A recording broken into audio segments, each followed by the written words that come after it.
From the Detroit Free Press, I'm Robin Chan with today's Voice Briefing. It's Thursday, January 11th, 2024. I'm Susan Tompor, and I'm a personal finance columnist at the Detroit Free Press.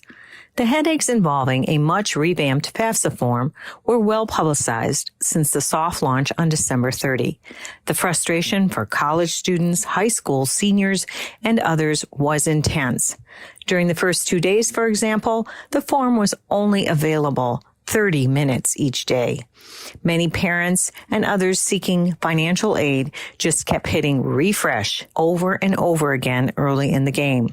Now, though, the U.S. Department of Education says the FAFSA form for the 2024-25 school year is available around the clock.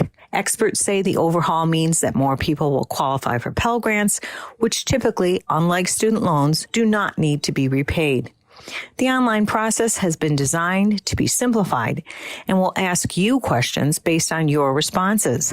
Some lucky families might need 20 minutes or less to fill out the form. Others might need an hour or more. Best bet, don't drag your feet and put this off. Financial aid is offered first come, first serve. My column online provides some key links and tips for doing early research on this new FAFSA process. Take time to understand what you might need to know first, even if you filed a FAFSA in the past. I'm Claire Hendrickson for the Detroit Free Press. Michigan lawmakers returned to Lansing after a long break, kicking off the first day of the 2024 legislative session Wednesday. The year starts with a changed political dynamic in the state legislature, as Democrats in the state house are down 2 members who vacated their seats after winning mayoral elections last fall. That leaves Democrats in the chamber without a majority to pass their legislative agenda in the face of any united GOP opposition. Special elections will soon decide who fills those seats. Meanwhile, uncertainty looms over the shape of some state house districts in Metro Detroit after a 3-judge panel ruled unconstitutional 7 districts that run through Detroit and 6 districts in the state Senate. Every seat in the state house is up for re-election this year. And finally, lawmakers also confront a changed budget picture after they spent a record $9 billion surplus last year. They could face some tough choices as they craft the state budget this year without the same level of federal support they had available last year. I'm Andrew Burkle with the Free Press Sports Department, and you can bet Ford Field is going to be bumping for the first ever Lions home playoff game in that building. But getting into Ford Field on Sunday will not be easy or cheap. Attending the Lions game against former quarterback Matthew Stafford and the Los Angeles Rams will cost you just shy of $500 per ticket. Yes, you heard me right, $500 for the cheapest seat in the building, otherwise known as the get-in price. It's far and away the most expensive ticket for any game this wildcard weekend, according to TickPick, an online marketplace for tickets.